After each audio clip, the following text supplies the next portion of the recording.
আজি অনুষ্ঠানটোত মই দুটা বিষয়ৰ ওপৰত বক্তব্য ৰাখিব বিচাৰিছো। এটা হৈছে যে আমি পোনপ্ৰথমেই মহিলা ভগ্নী সংগঠনৰ তৰফৰ পৰা আমাক যিহেতু বিগত বৰ্ষত 2025 চনৰ 16 জুলাই তাৰিখে আমাক টাইপাৰ যুৱ সংগঠনৰ সকলো জ্ঞানী গুণী ব্যক্তি লগ হৈ আমাৰ সংগঠনখন গঠিত কৰিছিলে আৰু বাৰু কিবা বিশেষ অসুবিধাৰ বাবে কিবা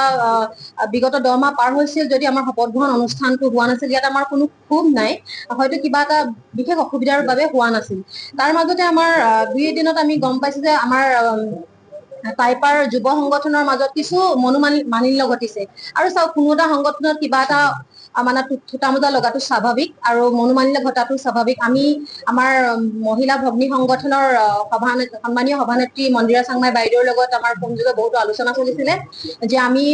কিছুদিন 10 মাহ যেতিয়া আমি ৰৈছো আৰু কিছুদিন ৰৈ দিওঁ যাতে আমাৰ ভাই ককাইৰ মাজত চলা বিসম্বাদবোৰ ভালদৰে ভাল হওক। তেওঁলোক যিহেতু আমাৰ সংগঠনখন সকলো গুণীমানী ব্যক্তি লগ হৈ আমাক গঠন কৰি দিছিলে, আমি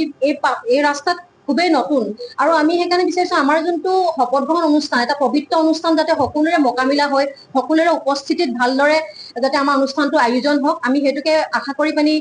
হৈ যোৱা অনুষ্ঠানসমূহত আমি কোনো ধৰণৰ অংশগ্ৰহণ কৰা নাছিলো। আৰু এইখিনিতে মই আৰু এটা কথা ক'ব বিচাৰিছো, যোৱা 10 মে তাৰিখে ইতিমধ্যে আমাকো ফোনযোগে নিমন্ত্ৰণ জনাইছিলে, কিন্তু আমি ফোনযোগে নিমন্ত্ৰণ জনাওঁতে আমি কৈছিলো যে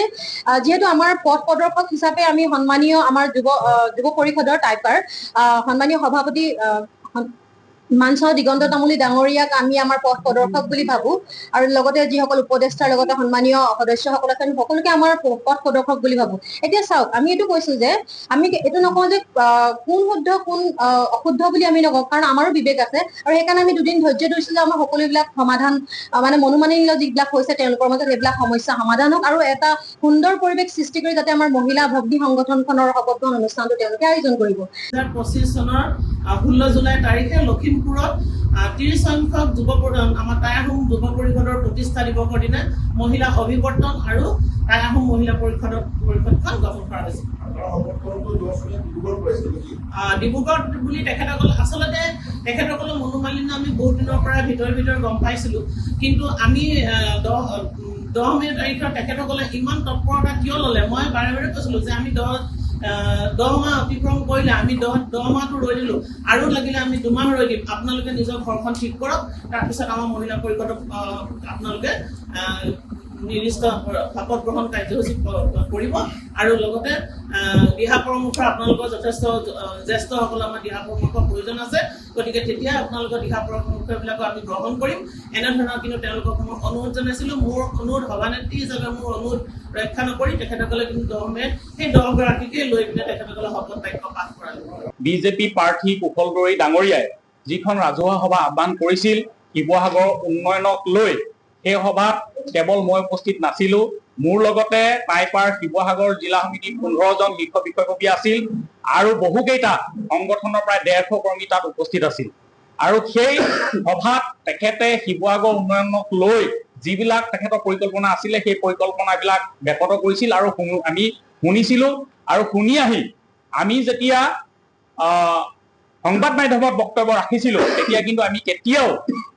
ৰাজনৈতিক দলক সমৰ্থন কৰাৰ কথাটো আমি কোৱা নাছিলো। আৰু মই সেইকাৰণে প্ৰত্যাহ্বান জনাইছো যিসকলে মোৰ ওপৰত মিছা অভিযোগ দিছে, তেখেতসকলে মোৰ তেনেকুৱা এটা প্ৰমাণ বা ভিডিঅ' বাৰ্তা তেখেতসকলে দেখাওক য'ত মই সেই নিৰ্দিষ্ট প্ৰাৰ্থীজনৰ সপক্ষত বক্তব্য ৰখা যদি কিবা ভিডিঅ' আছে সেই ভিডিঅ' ৰাজহুৱা কৰিবৰ কাৰণে মই প্ৰত্যাহ্বান জনাইছো। মোৰ যি সামাজিক মাধ্যমৰ পেজ আছে তাত ইতিমধ্যে সম্পূৰ্ণ ভিডিঅ' আপলোড কৰা আছে। তাৰ উপৰিও তেওঁলোকৰ যদি সমৰ্থন কৰা বুলি যদি কিবা ভিডিঅ' আছে, গতিকে সেইটো তেখেতসকলক দাখিল কৰিবলৈ মই প্ৰত্যাহ্বান জনাইছো, অন্যথা মই কিন্তু আইনী ব্যৱস্থা গ্ৰহণ কৰিবলৈ মই বাধ্য আছো। সংগঠন আৰু সংবিধান বিৰোধী কাৰ্যকলাপৰ বাবে টাইপাৰ মুখ্য উপদেষ্টা চাও দিলীপ গগৈ, কাৰ্যকৰী সভাপতি ভৃগু হাতীমূৰীয়া আৰু যুটীয়া সম্পাদক দীপজ্যোতি দুৱাৰাক তাৎক্ষণিকভাৱে বলবৎ হোৱাকৈ টাইপাৰ বিষয়বাব আৰু প্ৰাথমিক সদস্যৰ পৰা বহিষ্কাৰ কৰা হৈছে। যোৱা 7 মে 2026 তাৰিখে বোকাখাতত অনুষ্ঠিত হোৱা বৰ্ধিত কাৰ্যনিৰ্বাহক সভাৰ সিদ্ধান্ত মৰ্মে 3জন বিষয়ববীয়াৰ পৰা সংবিধান বিৰোধী কাৰ্যকলাপ সন্দৰ্ভত স্পষ্টীকৰণ বিচাৰি জাননী জাৰি কৰা হৈছিল আৰু সকলো পক্ষৰ উপস্থিতিত বিষয়সমূহ আলোচনা কৰি নিষ্পত্তি কৰিবৰ বাবে এক ব্যৱস্থা গ্ৰহণ কৰা হৈছিল। উক্ত সভাত কাৰ্যকৰী সভাপতি ভৃগু হাতীমূৰীয়া আৰু যুটীয়া সম্পাদক দীপজ্যোতি দুৱাৰাই কেন্দ্ৰীয় সমিতি আৰু সভাপতিৰ অনুমতি অবিহনে টাইপাৰ লক্ষ্য আৰু উদ্দেশ্য বৰ্হিভূত বিষয়ত সংবাদমেল সম্বোধন কৰা, বিগত বিধানসভা